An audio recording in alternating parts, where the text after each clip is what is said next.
Salam alaikum, Azulfillaoun, bonjour. Avec la corruption et la subversion, le mensonge procède de la nature même qui fonde ce régime depuis ses premiers balbutiements jusqu'à aujourd'hui. Le régime ne peut rien entreprendre, pas la plus petite mesure, pas la moindre initiative, sans l'enrober de mots menteurs, sans l'habiller de tromperies, sans altérer jusqu'aux causes véritables et toujours chafouine qui le meuvent et l'agitent. Mais ce régime n'a pas appris à mentir en marchant. Il est né dans le mensonge, dans ses plis les plus profonds. Son premier acte fondateur, celui qui allait le mettre sur les rails du pouvoir, fut l'assassinat de Abban Ramdane. Quelques mois après que le grand leader fut assassiné, étranglé dans des conditions par ceux qui allaient confisquer la révolution algérienne, le journal de la révolution, El-Moujahid, passé malheureusement sous le contrôle de ces gens, titré à la une « Abban Ramdane est mort au champ d'honneur ». Pourquoi? Parce que 5 mois après qu'il ait été assassiné, cet article est paru 5 mois après que Abban Ramdane ait été étranglé dans des conditions atroces. Les maquisards, les anciens moujahidines, dont les maquis commençaient à se poser des questions, des rumeurs commençaient à se répandre. Alors, ceux qui ont confisqué la révolution ont usé de ce journal qui, depuis, est devenu le journal, non pas du peuple, à partir de ce moment, mais celui du régime qui a confisqué la révolution et les fruits de l'indépendance. Il a titré « Abban Ramdane est mort au champ d'honneur ». Ce fut l'acte fondateur de ce régime. Tous les leaders de la révolution savaient ce qui s'était passé réellement, mais personne ne brancha. Les moujahidines, ceux qui se battaient, tombaient vraiment au champ d'honneur, par centaines de milliers, ne savaient rien de ce qui se tramait. Ils prirent le mensonge d'El-Moujahid pour argent comptant et continuèrent de faire une confiance aveugle à ceux qui avaient déjà désormais confisqué à leur propre profit la révolution algérienne. Et ce fut ainsi dès le début. Les fruits de la victoire furent volés par des putschistes qui attendaient leur heure à l'abri de la guerre en Tunisie et au Maroc. Et lorsqu'ils perpétrèrent leur coup d'État, ils actionnèrent la population de la Kasbah pour descendre dans la rue crier « Seb Asnin, Barakat » pour que les véritables révolutionnaires ne s'opposent plus à eux. Lorsqu'ils assassinèrent Chabani, Karim Belkacem, Mohamed Khidr, Ali Msili et tant d'autres révolutionnaires authentiques qui s'étaient opposés aux putschistes, ils furent traités de traîtres à la nation par la même presse aux ordres. Et personne à l'intérieur du pays n'osa broncher, ni encore moins rétablir la vérité. Lorsque d'authentiques leaders et grandes personnalités de la révolution, qui n'avaient pas accepté le fait accompli, cherchèrent à s'opposer aux nouveaux maîtres du pays, comme Hussein Ahmed, Mohamed Boudiaf, Salih El-Haj, Mufti Zakaria, Youssef Ben Khedda, Farhat Abbas, et tant de leaders intègres, je ne pourrais pas tous nommer, se dressèrent contre les squatteurs de la Révolution. Ils furent jetés en prison, mis en résidence surveillée, poussés à l'exil. Et dans le même temps, la presse aux ordres, lorsqu'elle les évoquait, les désignait comme des réactionnaires, des contre-révolutionnaires, voire même des agents de l'impérialisme. Le mensonge, encore le mensonge. Mais le mensonge seul ne peut rien s'il n'est accompagné de ses supports naturels, la carotte et le bâton, la corruption de masse et la répression. Ce régime, depuis le premier jour de l'indépendance à aujourd'hui, se sait illégitime. Il lui était donc vital, il lui est toujours vital, d'inséminer son vice et son venin au sein de toute la société. Une société saine, équilibrée, porteuse de vraies valeurs, ne peut s'accommoder d'un pouvoir corrompu. Il fallait donc, à ce régime, corrompre le plus de gens possible. Et c'est ainsi qu'il noya les vrais moujahidines sous une masse de faux moujahidines. C'est ainsi qu'il transforma le FLN de Ben Mehdi, celui de la pureté révolutionnaire, en ramassis de picassiettes et de nervis. C'est ainsi qu'il fait de l'UJTA de Aïssa Tidir, une chose ignoble sous le contrôle d'un Sidi Saïd.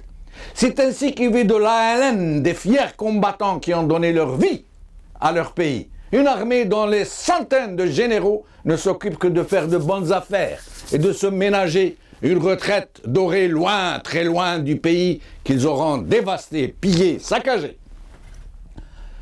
En 1992, dans les seules élections relativement transparentes qui eurent lieu dans ce pays, le régime qui ne s'y était engagé que parce qu'il avait la certitude que le FLN allait l'emporter, fut un moment, mais un moment seulement, littéralement stupéfait, transformé en statue de sel par la victoire des islamistes. Le peuple, pour la première fois depuis le départ de la force coloniale, venait de décider que ce ne serait pas les nervis du régime qui le représenteraient. Le pouvoir législatif échappait donc au régime. Qu'à cela ne tienne, après un moment de stupéfaction, la machine s'ébranla, un coup d'État fut perpétré, après le feu vert de qui? De l'ancienne force coloniale, en l'occurrence M. François Mitterrand. La presse aux ordres broda un burnous de lumière à ceux qui avaient violé la volonté populaire. Ils devinrent les sauveurs de la République. 250 000 morts plus tard, les Algériens découvrirent que leurs sauveurs de la République étaient devenus des millionnaires en dollars, dans le même temps qu'ils faisaient couler un fleuve de sang. Aujourd'hui, d'une façon ou d'une autre, les mêmes sont toujours au pouvoir. À force de se marier les uns avec les autres, leurs enfants avec les uns avec les autres, ils sont devenus une seule et même grande famille. Du grand nombre de journaux, de radios et de chaînes de télévision qui actifs dans le pays, un grand nombre continuent de servir de relais et de porte-voix à leur maître. Et quand ils ne mentent pas effrontément, ils mentent par abstention. Après le discours du mercredi de Sellel, un discours qui a profondément choqué les Algériens, qui a soulevé l'indignation des rares partis politiques qui ne sont pas dans la mangeoire, l'expression titrée « Intervention hier soir de Sellel à la télévision nationale, une prestation qui rassure l'opinion ». C'est le premier titre d'aujourd'hui. Ensuite, Al-Watan, In Salah, vers une radicalisation. Et encore Al-Watan, gaz de schiste, la colère du jour, la colère du jour. Avec nous aujourd'hui, non, mais nous allons d'abord voir une courte vidéo sur le mensonge. Ensuite, je vous présenterai les invités.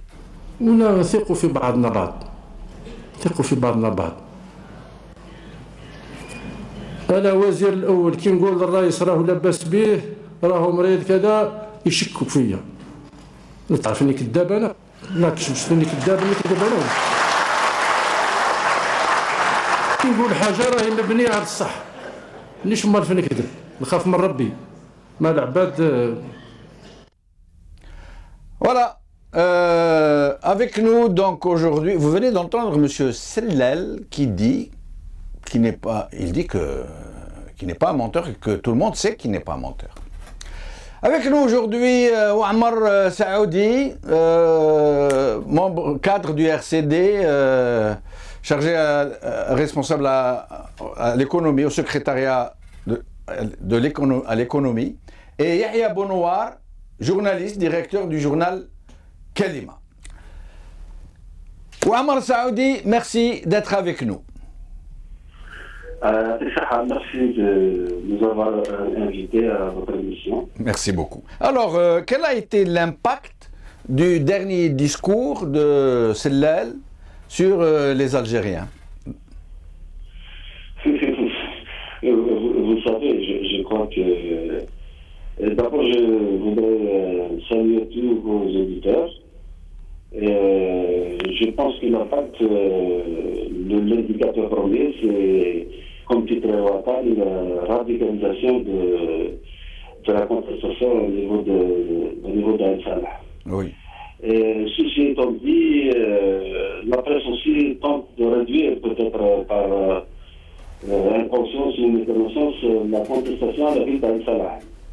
En vérité, la solidarité autour de cette contestation touche à peu près 70% du territoire algérien en termes de surface. C'est-à-dire que vous avez tout le sud-est, Oui. en partant de l'Aouat jusqu'au confins des frontières, à travers toutes les villes.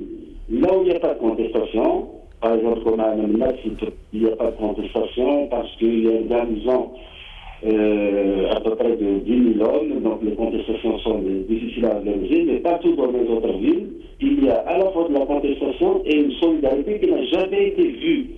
Des populations d'Adra qui viennent alimenter des populations d'Al-Salah. Donc vous voyez, c'est presque, je ne veux pas dire que c'est une autogouvernance, mais je ne sais pas si le pouvoir est conscient pour prendre garde, mais ce n'est pas les contradictions du Premier ministre, qui est démonté d'ailleurs par son ministre de l'Énergie et des Finances qui peuvent assurer. Oui, c'est une véritable cacophonie. Chacun fait des déclarations dans un sens, l'autre dans l'autre sens. C'est elle qui affirme qu'il n'y aura pas d'exploitation, mais une exploration, et il oublie de préciser qu'en matière de gaz de schiste, l'exploration, ça signifie fracturation. Mais sinon, en effet, ce discours a soulevé la colère des populations du Sud, mais au Nord, le discours a soulevé la colère des populations, mais sur un autre volet que le gaz de schiste. Les gens qui s'apprêtent donc à prendre le virage de la crise économique qui s'annonce, qui est déjà là, puisqu'on sait que le pétrole ne remontera plus jamais à ces seuils qui permettent au régime de corrompre la totalité des gens. Alors, parlez-nous de cet aspect aussi des gens qui s'apprêtent à payer les pots cassés de toutes ces années de turpitude et de gabegie. Non, donc vous l'avez dit. D'abord, il faut souligner que, à mon sens, nous avons le gouvernement le plus faible depuis l'indépendance en termes de compétences et en termes surtout de compétences. Et cette cacophonie, en fait, ne renvoie pas uniquement à une autonomie des ministres ou quoi que ce soit, mais à l'absence de cap. Il n'y a pas de cap. Il n'y a jamais eu de cap. Depuis, maintenant, on rentre dans le quatrième mandat de Bouteflika, il n'y a jamais eu de cap politique ou économique. Il y a eu une compilation de réalisations qui étaient permises grâce à l'aisance financière. Mais il n'y a pas un cap de développement ou un cap d'investissement, donc on a dépensé et les dépenses ont été plutôt décidées par les clientèles du régime. C'est-à-dire qu'on a arrosé des clientèles, que ce soit dans l'administration, que ce soit dans les entreprises publiques donc, qui sont contrôlées par la corruption. Et maintenant, vous savez, le RCD, en tant qu'RCD, nous venons de tenir notre secrétaire national aujourd'hui. Nous allons faire un communiqué qui va paraître dans la presse demain. Et nous mettons en garde ce gouvernement. Il ne doit faire ses coupes dans ses clientèles. Et on ne peut pas, aujourd'hui par exemple, après avoir détourné l'argent public, après avoir arrosé toutes les clientèles, venir, par exemple, toucher aux subventions, donc pour les couches les plus faibles, à la santé. Aujourd'hui, nous pensons que précisément le cap est difficile. Il s'agit plutôt d'élargir la couverture sociale. Restez avec nous. Et non pas de la Restez avec nous, c'est Ouamr Saoudi. Yahya Bounoir, merci de nous avoir rejoints. Merci. Alors, justement, M. Ouamr nous dit qu'il n'est pas question que ce pouvoir fasse des coupes sombres sur les couches les plus défavorisées, mais s'il doit faire des coupes sombres sur ses propres clientèles.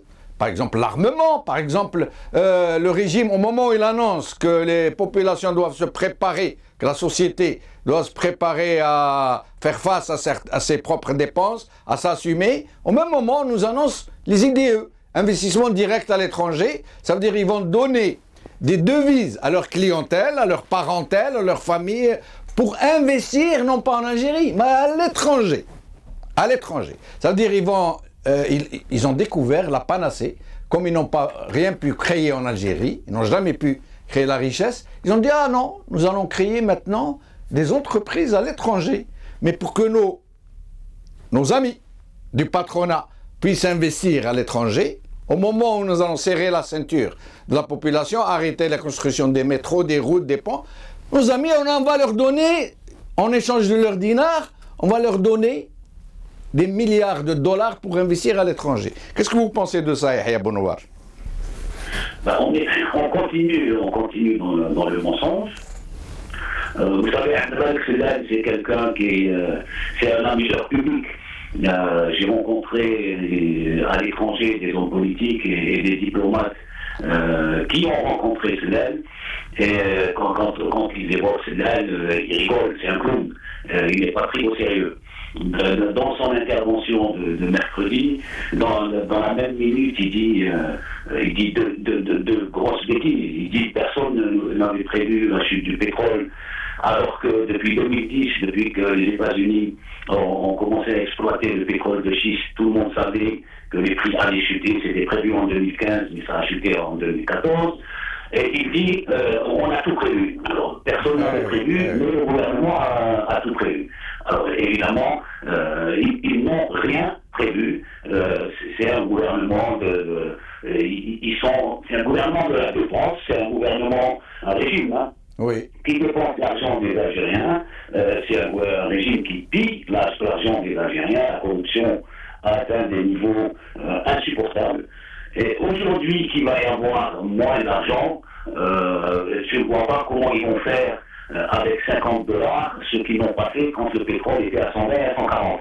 Donc ils vont continuer le pillage, c'est tout ce qu'ils savent faire, piller les ressources du pays. Il y aura moins pour les Algériens, de toutes les manières, et à un moment, ça va casser. Il faut également se poser la question, au-delà de celle qui fait rire les gens, mais qui n'est pas pris au sérieux, pourquoi il continue à mentir comme ça à la population, et alors que celle-ci ne bouge pas, ne réagit pas. Mais lui, Yahya, lui, il dit, non, moi, les gens savent, par exemple, cette dernière fois, il a dit, il n'y a aucun danger dans le gaz de schiste, nous, soyons sérieux, rassurez-vous, il a dit 3 fois, rassurez-vous, nous, on ne va pas s'amuser à vous faire du mal, nous, on ne va pas s'amuser à gaspiller l'eau, qui est la plus grande richesse, et vous savez que moi, je ne mens pas, vous le savez, ça veut dire, il nous interpelle, il nous dit, vous savez que moi, je ne suis pas menteur. Tout en nous mentant. Que mentir, pour revenir sur le gaz de schiste, une information que les Algériens n'ont pas. Oui. C'est-à-dire que les pays qui exploitent le gaz de schiste, notamment les États-Unis, ils utilisent la fracturation pour le pétrole et le gaz de schiste, mais dans des endroits où il n'y a pas de nappe d'eau. Oui. C'est-à-dire qu'il n'y a pas de risque de polluer les nappes d'eau, puisque là où ils le font, il n'y a pas de nappe d'eau. Les sols à la surface sont contaminés. On a vu dans des documentaires, mais ils ne touchent pas les nappes d'eau. Là où il y a des nappes d'eau, ils ne vont pas fracturer. Alors que nous, ils vont aller fracturer, alors qu'entre la surface et là où il y a du gaz, il y a au milieu de nappes d'eau. Donc il faut qu'ils arrêtent de mentir aux Algériens. Votre invité l'a dit, si le puits pilote est à Ain Salah, mais s'il passe à l'exploitation, c'est tout le sud-est et le sud-ouest, notamment, qui seront touchés. Donc, ils ne sont que dans le mensonge. Pour eux, le gaz de schiste, c'est encore des ressources qui vont continuer à piller, et l'état de la population, ou l'état du sol, ou l'état des nappes d'eau, ils sont contrebalance pour rester. Mais comment expliquez-vous, Yahya, ce manque de solidarité de leurs compatriotes du Nord? Je vais vous donner un exemple. Quand la Kabylie s'est révoltée, elle s'est révoltée toute seule, les autres Algériens ont commencé à juste regarder. Je me rappelle en 87, quand Constantine s'est révolté, les autres Algériens sont contactés de regarder. Aujourd'hui, que tout le Sud, tout le Sahara, et ça ne s'est jamais passé depuis l'indépendance. Parce que les populations du Sud sont des gens extrêmement paisibles, qui ont accepté qu'on les pille. Les villes sont maintenant dans un état de pauvreté, de misère incroyable. Malgré ça, ils ne sont jamais révoltés. Mais là, quand on touche à la mer souterraine du Sahara, à l'avenir réel du pays, ils se sont dressés comme un seul homme, mais ils sont seuls. Leurs compatriotes du Nord ne se sont pas concernés. Comment vous expliquez ça? Ça, c'est l'état dans lequel se trouve aujourd'hui la société algérienne, donc il faut le dire. Il faut dire aux Algériens qu'ils ont une part de responsabilité. Alors, évidemment, la responsabilité, c'est le régime. L'école ne forme pas des citoyens, elle forme des gens qui sont là et qui cherchent à récupérer un prêt en sèche ou un logement et qui ne sont pas solidaires avec ce qui se passe, ni avec les chômeurs, ni avec la Kabylie quand ça a été la Kabylie. Et il n'y a aucune solidarité. C'est la population aujourd'hui, la société algérienne, l'ensemble, parce qu'évidemment il y a des gens qui se battent, mais l'ensemble de la population algérienne est responsable de ce qui lui arrive, et c'est ce qui permet à Slimane d'être Premier ministre. C'est impensable qu'un type comme Slimane soit Premier ministre dans un pays, et pourtant il est Premier ministre. De la même manière, c'est impensable qu'on ait un président qui ne parle pas et qui ne peut pas se tenir debout, et pourtant la population l'accepte. Et là, il continue, voilà, je peux raconter ce qu'il veut, se moquer des Algériens. Tant que la société ne bougera pas, ils continueront. Donc la société, aujourd'hui, est responsable en partie de ce qui lui arrive. Restez avec nous, Yahya Bounoir. Ammar Saoudi, au sujet de cette information qui circule depuis pas mal de temps, mais que celle-là l'a confirmé hier, mercredi, dans son discours, le fameux IDE, investissement direct à l'étranger. Donc, on est en train de nous dire qu'ils vont faire des coupes sombres. Donc, comme on a dit, dans les métros, les routes, les ponts, pour que ça ne se voit pas trop. Ils ne vont pas aller directement dans les budgets de fonctionnement. Mais, en même temps, ils nous annoncent que pour leurs amis, pour leur clientèle, le patronat, c'est capitaine d'industrie, entre guillemets, ils vont leur donner des devises pour investir à l'étranger. Qu'est-ce que vous en pensez? Écoutez, avant de problème, il y a certaines questions qui ont été soulevées, mais je vais répondre rapidement à vos questions. Je pense que d'abord, c'est une digression. Deuxièmement, vous savez, il y a pire. Quand vous avez des banques de régime qui s'alimentent en devises dans les banques publiques, donc auto-officielles, et qui font leur marché de quinquennés un peu partout en Asie, et ils reviennent avec cette marchandise sans payer des frais de douane et aligner leurs tablettes qu'ils vendent dans la rue, donc par le biais du marché informel, qui valide sur le taux de change au soir. Je crois que c'était vraiment. Ça, c'est pour la migration. Mais il y a quand même un certain nombre de choses qui sont un peu plus sérieuses. Lorsque vous avez un Premier ministre qui vient à l'APN au mois de juin et qui prévoit pour l'Algérie un taux de croissance dans les prochaines années de 7%. Rien que ça. Voilà, oui. Il a dit en 2016-2017, donc il y a plus que de la prévoyance. C'est pour ça que je disais, en termes de faiblesse, nous n'avons jamais eu une équipe aussi faible que ça. Donc, alors qu'au mois de juin, déjà, la plupart des experts, y compris l'Agence internationale de l'énergie, à cause, effectivement, du ralentissement de la croissance mondiale, mais aussi de l'arrivée du gaz de schiste des États-Unis, etc., tout le monde avait prévu ce repli. Et vous voyez, alors à ce moment-là, il n'y a plus de gouvernance. Pour ça. Maintenant, sur la question de. Je pense que, je l'ai dit tout à l'heure, la question de ce qui se passe aussi, ce n'est pas uniquement le gaz de schiste. Oui. Il y a véritablement un sentiment de rapport, de l'exclusion, parce que, vous savez, vous lisez dans la presse, vous avez Tamara Rasset, par exemple. Tamara Rasset, c'est autour de la recette, c'est le pétrole, c'est le gaz. Oui. Vous savez qu'ils se battent pour avoir une bouteille de gaz. Ils n'ont pas de gaz de vie. Oui. Oui, donc en fait, nous sommes, enfin ce gouvernement, malheureusement, le peuple avec, si tu veux, paye une politique d'exclusion et de mépris par rapport à ces populations. Et c'est pour ça qu'il y a une fédération vous savez, à Ouattara, ça fait 2 ans qu'ils se battent contre le chômage, il y a un comité de chômeurs, il y a des militants qui ont été en prison, etc. Donc, ce qui se passe à Tamara, c'est une question qui fait là, mais elle n'est pas tombée du ciel. Maintenant, en termes de solidarité, vous savez qu'il y a eu une tentative de marche à Alger il y a 10 jours. Elle a été réprimée. Donc, on ne peut pas dire simplement qu'il n'y a pas de solidarité. Il y a des tentatives au nord, mais malheureusement, donc, le système de répression, par exemple, organise, en fait, suscite une marche. Vendredi passé, par rapport à l'histoire du caractère, c'est pas le sujet mais et pour toutes les autres marches, toutes les autres questions, donc il y a la répression. Il y a une tentative de marcher. Donc, merci. La politique. Merci Omar Saoudi, en espérant vous revoir bientôt. Yahya Bonouar, une dernière question, je vous demanderai de répondre assez brièvement, il nous reste 2 minutes environ. Comment expliquez-vous, je la pose souvent cette question parce que vraiment elle me hante, comment expliquez-vous l'absence quasi totale des élites, si on peut les appeler ainsi, intellectuelles du pays? Est-ce qu'elles ne voient pas que nous allons droit au mur, que l'avenir de leurs propres enfants est concerné?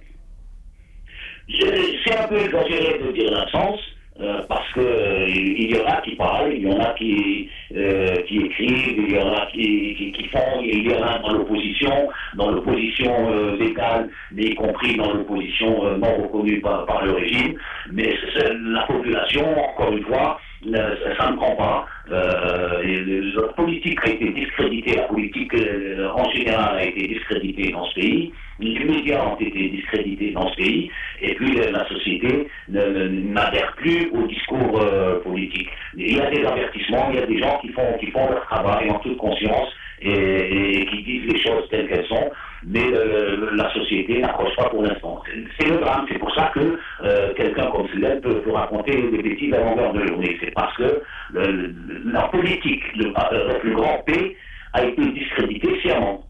Mais quand vous dites que c'est faux de dire qu'ils ne sont pas présents, en fait, c'est vraiment les gens qui sont sur le terrain sont des exceptions. Vous prenez l'université, par exemple, les universitaires d'une manière générale, ils sont absents. L'université algérienne, quand elle joue un rôle, c'est pour applaudir, c'est pour la claque. Mon frère Géraldine, si vous voyez dans quel état est l'université algérienne, le niveau aujourd'hui de l'université algérienne ne mérite pas le mot université. En ce qui me concerne, on a une université qui relèverait du niveau du lycée. Alors comment voulez-vous que des gens qui ont un niveau de lycée puissent avoir une conscience politique et un niveau d'enseignement technique et scientifique suffisant pour s'adresser à la population? Merci beaucoup Yahya Bonouar. Donc nous arrivons à la fin de l'émission. Salam alaikum. Slama.